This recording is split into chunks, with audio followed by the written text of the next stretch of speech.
Broadcasting from the business capital of the world, this is the Podcast Business News Network. So excited to be back here live on the podcast and Zoomcast with our friend, Dr. Michael Ryce, who, wow, author, doctor, there's so much that he does with all his studies and mindset, positivity. He's going to help us today in many ways. Let me have the man himself introduce himself. Hi. Delighted to be here, and probably the best introduction for me is that it's not about me, it's about the work that I've developed over the last half century. I'm the director of a foundation that's translating a copy of the oldest known New Testament in its original Aramaic language. And in the Aramaic language, that text is not a text about theology, as we're told it is by the Greeks. It's a text about physics and physiology, psychology, and genetics. And when you start getting into the original language, I think it was Winston Churchill that said we have the privilege of being separated by a common language. When you get into the original Aramaic language, what you find there is a technology, especially of the mind, for how to change what's happening in the hidden parts of the mind. And that technology in Aramaic is called forgiveness. Okay. And, we live in a culture that pretends that treatment is healing. And treatment is a wonderful thing, saves lives left, right, and center, but treatment's never healed anybody of anything. Treatment is treatment. Healing is a different topic. And when you recognize, it goes back several centuries when the church wanted to own the soul and the mind, and science wanted to own the body, so they created a split. They created a separation. Now there are two separate things. We have a mind that's somewhere out here and a body that's somewhere over here, and never the twain shall meet. But, the mind and the body are kind of like, here I have a silver dollar. And, well, that's interesting. It's not showing up on the camera. What a magic trick. That is. Is it because you have is it a green screen behind you? It is. Yeah, it's that green screen effect, I guess. But anyway, there it is. Anyway, if I look at it on one side, I see the head of George Washington. On the other side, I see the statue of a lady. And I say, well, take a look. There are two different things here, right? We got George Washington and we've got this statue. But are there two different things? Or are they two aspects of one and the same thing? The truth is, I don't care what you do. You can't take the head off of that coin. At what point do you take the head off and leave only the tail? Or do you take the tail off and leave only the head? You can't do it. At what point do you remove the mind from the body and have a separate thing? No such thing exists. Everything that happens in the mind happens in the body. Everything that happens in the body happens in the mind. They are a singular event, just like the coin, and two different aspects of it. And in the first century Aramaic language, which is the core, right back to the key of the work that I've developed over the last total of 50 years, but specifically from the Aramaic, the last 42 or 43 years, is about forgiveness. And we're taught in this culture, and most of the world, in fact, that forgiveness is about how, of course, you're responsible for my pain. It's all your fault, but I'll be big about it. I'll forgive you. I'll let you off the hook for the disease energy and the pain that's moving in me. Wow. Now, that's a nice thing to do, but if I let you off the hook for what's happening inside of me, have I done anything to change what's happening inside of me? Absolutely nothing. So my disease process goes on when I engage in Greek pardoning, all that forgiveness. In the Aramaic language, forgiveness was a technology with which you went inside your own mind and body, accessed the hidden parts of the mind, and removed those dis-ease energies from yourself. You hear those ancient teachings being translated saying, you must forgive from your heart the wrongs of your brother. And that's kind of made to sound like a bleeding heart statement, forgive from your heart. But actually the word heart in Aramaic is our equivalent word today would be the unconscious. So forgive is removal. You must remove from your heart everything that you put into your brain's image of everybody else, and you think everybody else is at fault. Yeah. We start out in this culture. You were saying you have two children. If you go back to the moment where you first held that first newborn, and tapped in. Look at the smile on your face. Look at the energy you move into. Mm-hmm. Tapped into the essence of that newborn. What word would you use to describe him or her? Amazing. Amazing. Sweetness, beauty, purity. Mm-hmm. Every word. I mean, my wife and I have asked this question of tens of thousands of people all over the globe, and the words are always some variation on the theme of love. Why? Because Mm-hmm. that's what we are. We come into a culture that specializes in using hostility and fear to knock the love out of us. And then as we grow up, they send us out the door to find somebody to love us or find somebody to love. And now the mind is on a totally false journey. We need to be restored to the awareness and the function of who we are as human beings, and that is the pure presence of love, and learn to remove the generational patterns of hostility and fear. Again, you'll remember they said, take care of the heart, for out of it are the issues in life. Mm-hmm. Notice they didn't say take care of the head. They didn't say take care of the other guy. They said take care of the heart. Take care of your own unconscious, because that's where the accumulated energy of the generations resides. And that's where the power is that expresses in your life. And if you never clean up the hostility and fear-based parts of your mind, then what you do as a creator is you create, well, the title of my book is Why Is This Happening to Me Again? Yeah. And people can download my book from my website free in any one of, I think we're up to about 14 different languages now. So people go to whyagain.org. There's a picture of the book on the page. Click on it, download it for free, and read it.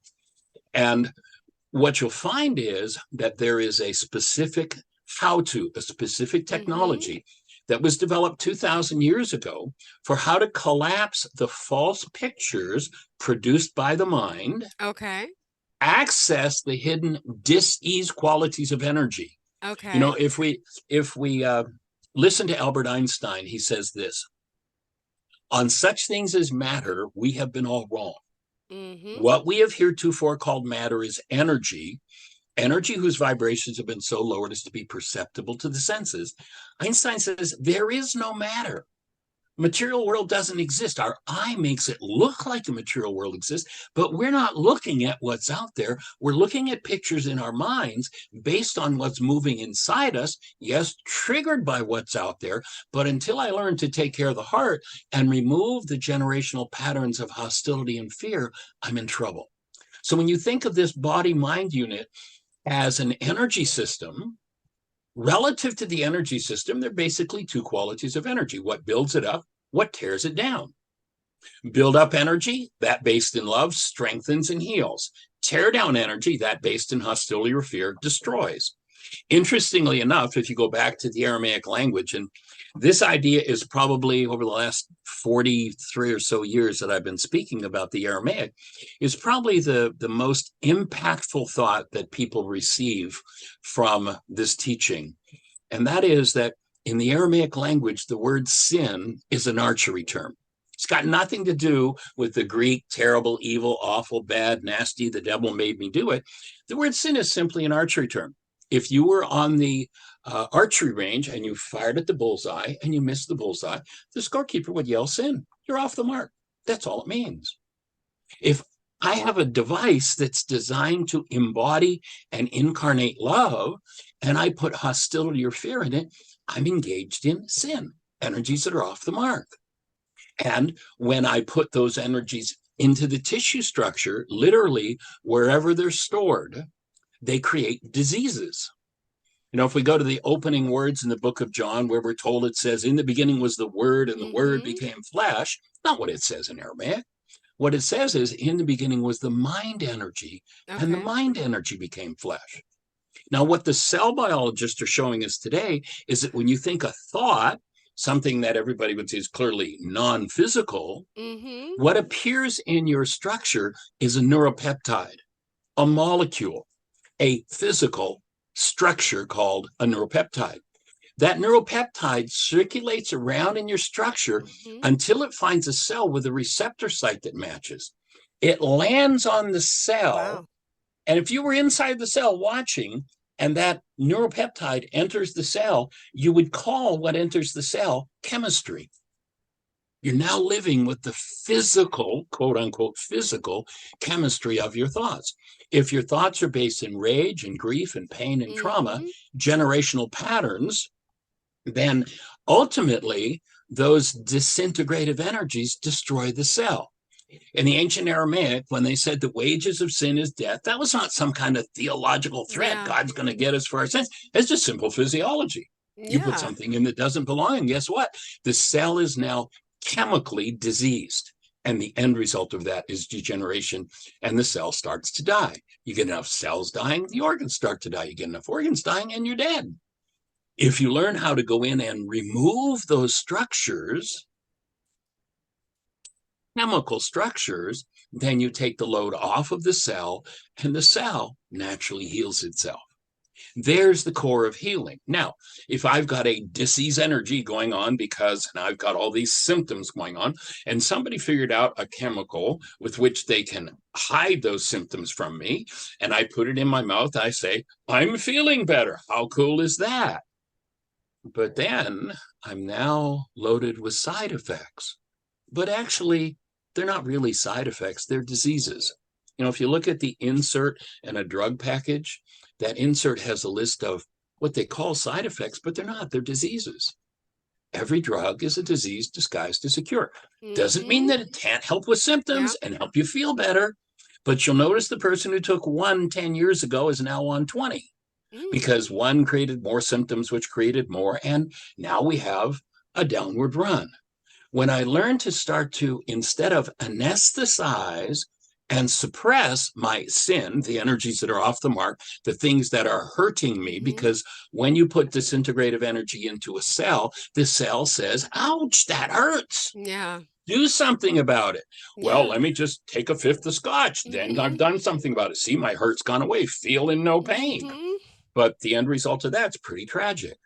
So Wow. 2,000 years ago, there was a technology that is absolutely genius on how to access those energetic patterns and remove them. Again, it was called forgiveness. If you go to your app store on your phone and you type in the word Heartland, Aramaic Forgiveness, Heartland, Aramaic, Aramaic Forgiveness, you'll Okay. find the world's only forgiveness app. It's free, it's very private, and you can step in and learn the technology right there on the app. Wow. And we do a radio show 5 days a week, an hour a day from 1 till 2 o'clock Eastern time, where all we do And is have a conversation, answer questions about forgiveness, and support people who pick the tools up and want to got put it. them to work. And by the way, we have to establish how can we contact you, Dr. Michael Ryce, and congratulations on being a professional of the year. I wanted to also start with, which we didn't, but just a little bit about your background. I know we jumped right into what you do, which is amazing, and I want to talk more about the book. But just tell us the website where we can contact you, phone number, or social media pages. Sure. Our website is whyagain.org. And if you jump on there, you'll see all our social media links and all of that. There's a link to our YouTube page. There are over 100 videos on the YouTube Wow. page. Yeah. Our radio show, we've been doing 12 years. We're in our 12th year, five days a week, an hour a day. So there are well over 4,000 hours of free archives of the radio show. And the whole conversation is about how to engage in the forgiveness process. Our app is designed so that, let's say you're doing step 3 on the worksheet, there's a Mm-hmm. step by step. Here's how you do it.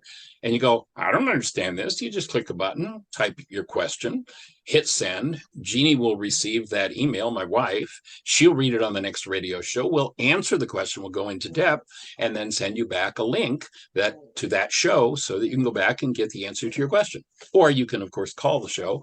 And most people listen to the show. It's an online show, so they listen to it on their phones. Most people call in. So from 1 till 2 o'clock, from 5 days a week, you can just call 563-999-3581. And if you do, you're listening to Jeannie and my voice, and we're having a conversation that's been going on for 12 years about how you collapse the lies your mind tells you about how Mm-hmm. it's everybody else's fault. By the age of 4 in this culture, 99.9% of people, especially the ones who proclaim they are not religious, are card-carrying members of the one world universal religion of blame. Mm-hmm. It's all everybody else's fault. What's going on in my life? I'm the innocent victim. It's all their fault. What we're looking to do is to show people, literally to convert people, but nothing to do with religion here. We are designed to have love-based minds and Mm-hmm. physiology that's based in love. The world converted us to hostility and fear-based minds, or at least most people. And when, I mean, let's face it, what over 60% of marriages end in divorce. And we've got this phrase, the honeymoon is over. What does that mean? Hostility and fear took over this love Mm-hmm. relationship, which was really a relationship based in matching bags of garbage. We do a Yeah. whole project on healing through relationships and how our relationships are designed to show us what it is we need to heal. But we got to get out of the blame game. We got to quit that religion and stop saying, you made me, and go, I've been through this rage that I'm blaming you for 87 different times with 42 different people. Yeah. I'm the only one that was there every time. Maybe I'm involved in my rage. Maybe I'm involved in my dis-ease in my life. When I shift into responsibility communication, and we do a workshop called Communication, Did You Hear What I Think I Said? And in that workshop, we point out the difference between how I literally cause my mind to formulate a world produced by my mind that truly shows me that everybody else is the problem in my life. And when I shift my language, because perceptual constructs of the mind are based in language, when I shift my language, I get to start to see the part of me involved in my life. And Mm-hmm. when I do that, and I've got the technology, I get to clean it up. And that's really the core of this work. Why am I doing what I did? Yeah. Well, the last 6 days I was in utero, my mother had toxemia, and they gave her Pitocin to try to kick me out. The night of my birth, they called my father at work and said, you better get down here if you want to see this kid alive, because he's not going to make it through the night. Oh my I gosh. was almost dead 3 or 4 times the first year of my life. The first 2 weeks of school every year, I was never in the classroom in school. I was in an oxygen tent in the hospital. By the age of about 25, I was on all kinds of different drugs. I didn't go anywhere without an inhalator and breathing support. And I woke up one morning, it's like, this is keeping me alive, but it's killing me. And so I started that's what moved me into the arena of studying health. And what I discovered is that, there's a thing they call the second year syndrome, that people studying diseases develop the diseases they're studying. And whether that's physical medicine, mental, psychic, health, mental health, they study the diseases, or pardon me, they develop the diseases that they're studying. So what I discovered very early in my career is to look for what's the cause of health, not what's the cause of disease. When you study the cause of disease, you're engaging in an energy. Remember Einstein? There's only energy. And being a creator, probably the greatest atrocity done to us down through the ages as human beings is we've had hidden from us the fact that we are by nature creators. Yeah. Literally, we create what happens in our lives, and we Yeah. create out of the mind energy that we hold. Wow. But if I hold mind energy that is sin, that is Wow. off the mark, hate, fear, rage, guilt, grief, of course, I blame everybody else. Out of my heart come the issues in my life.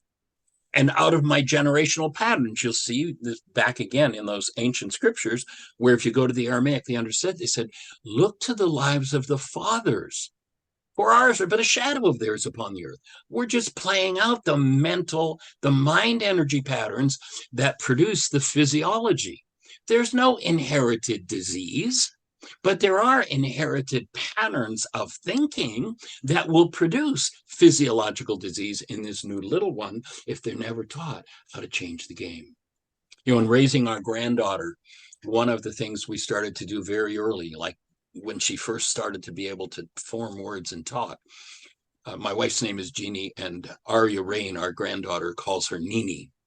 And I would turn to Jeannie and I'd say, Nini, why are we here? And Nini would say, to be loved. And then she'd say, Papa, why are we here? And I'd say, to be loved. Guess what? At least once or twice a week, we still say that to Arya. And we'll turn to Arya, who's now 5, and say, Arya, why are we here? And she'll say, to be loved. She knows who she is. She knows what she's here for. She's been such a an awesome teacher for me to recognize that as a grandparent, I kind of knew this as a father to some degree because I was developing and doing this work when I had children, but I didn't know it as well as she's taught me to recognize and really see her, whatever her body's doing, whatever's going on in the room, to recognize that she is a created being of love and that my job as her grandfather is to be the space that holds only that for whatever's going on in her. At 5, she knows how forgiveness works. She knows what to do. And she talks about how she gets filled with emotion and she knows exactly how to remove that already at the age of 5 so that she keeps Wow. heading toward functioning as love, as we're designed to do. So that, Beautiful again, story. oh, I'm telling you, it's and the gift, she does something, of course, like kids do. And we've been really fortunate. She's now 5 and we take care of her. Well, she's now in school, so we only do a couple hours a day, but we did full days with her for the first 4 years or so. And when something like, a tantrum would come up, actually in 4 years, I probably witnessed her maybe crying, except, if as a kid she fell and actually hurt herself. Hmm. I maybe witnessed her crying a total of maybe 3 hours in 4 years. Okay. That's it. Wow. And when something, she's doing something that brings something other than love up in me, it's been a real motivation to go, I got some work to do. This is my hostility. This is my disappointment. This is mine. I need to, so that I can actually be what a grandparent is supposed to be, the space of love for the support in that child, Hmm. developing an energetic container, so to speak, enhancing her energetic container called her body mind unit for her to experience and express who she really is and the purpose that she's really here for, Wow. which maybe doesn't match what I think it should be. So it isn't my business to tell her what to be, but rather to just be the space that supports her developing literally her own mind energy, her own physiology, and guiding her in the principles of how to keep the thing on track with who she is as love, who she is as a human being. So that's kind of Amazing. how it's impacted and really been brought forward with our granddaughter. And it's taken my life to a whole other level, getting the opportunity to do that. And So by the way, you're working with people worldwide, obviously. Where do you live specifically? we're in Bristol, Virginia. Beautiful. We have a And teaching center in the Ozarks in southern yes, Missouri I called read about Heartland. that. Okay. Yeah, that's a space. We've got about 17 acres and 15 buildings. We Wow. can accommodate about 60 people. We've got food service and all of that. And people will come and study with us anywhere from 9 days to 2 years. Some people have been there even longer. Unfortunately, when COVID hit, our last season was 2019, and when COVID hit, we closed and we haven't opened since. We almost opened this summer, but frankly, it was more work than I wanted to do. So we kept it closed this summer. We may do something next year. We've shifted a lot of our work to online. Up until 5 years ago, my wife and I traveled. We were on the road 6 to 10 months of the year. We'd get back to Heartland, do a summer season, be back on the road. And we would go anywhere on the planet we were invited. Our workshops were done free. We paid our own expenses. Hmm. And at the end of each workshop, we just let people know the reason it's free is we're committed to giving it away. Well, you got money or not, doesn't matter. And if you've got money and you're in a position where you want to support us, then support us with a donation.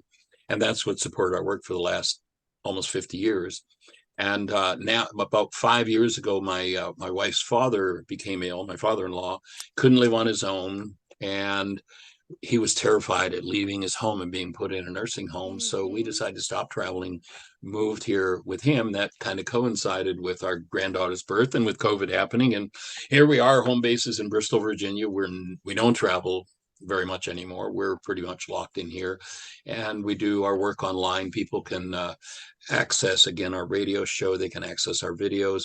We do have a 90-hour self-study video program called Hmm. Codependence to Interdependence Communication Practicum.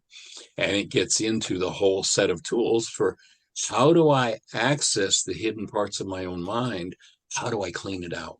Yeah. And that's the essence of Beautiful. what it's all about. Well, It is. It's we awesome. we got 2 minutes left of the show, Dr. Michael. So in closing today, I mean, it's really an honor to meet you and congratulations on all your success and for being here today and all you've accomplished. How did you want to end off for today? Because there's so much to you and the work you're doing. Someone out there today, you're going to change their life and you do this daily. That's the idea. That's what we're here to support. Yeah. And for people to pick their own direction. Mm-hmm. And just give them the tools. If I don't, it's like if I get behind the wheel of a car and I don't have a clue what the gear shift is or where the brake is or where the gas is, it's going to be tough to drive. Yeah. If I don't have any idea how the mind works, how the body works, what chance do I have? People are fumbling around like, if you go to, there's a question they asked this man Yeshua 2,000 years ago. What's most important in the law in this whole thing you're talking about? First of all, in the Aramaic language, law is not what kings would have us believe. It is not the rule of a superior. It's just the way things work. That's all the word law means, the way things work. And what he said was not love your neighbor, love God as yourself. What he said was have rachma for neighbor and for the creator. And by so doing, you maintain yourself, your true being. So that might be a place for us to complete, and maybe we'll pick that up. And Rachma is a filter in the frontal lobes of the brain and a gateway that brings human life, love, into our human form. There are 3 filters. One's hostility, one's fear, and one's Rachma. If hostility or fear are inactive, the gateway's closed. Human life is gone. Now we're functioning out of the content of the generational patterns that are there. Again, the lives of the fathers. Yeah. And when we start cleaning that up, and I mean, how can I maintain this filter in the frontal lobes of the brain that keeps my human life going if I don't even know it exists? And there's not even a word for it in the English language or the Greek language or the Latin language that those Aramaic teachings come from. This man, Yeshua, if he sat in most places where they supposedly speak about his work, would say, that's all Greek to me. His name is not Jesus, by the way, it's Yeshua. And his teaching isn't religious. It's here's how it works. Yeah. And so what we're looking to do is to hand that to people. And maybe we start off with Rachma next time. And or we could, if you want, step into the actual, for our next interview, the actual worksheet process, step by step. Here's how it's done.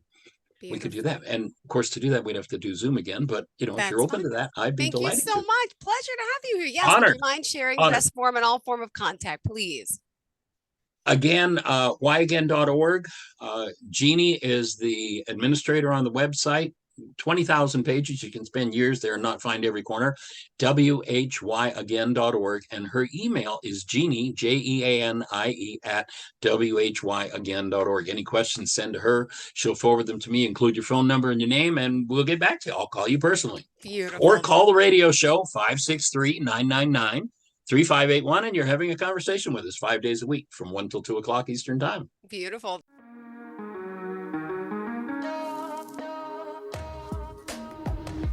Broadcasting from the business capital of the world, this is the Podcast Business News Network.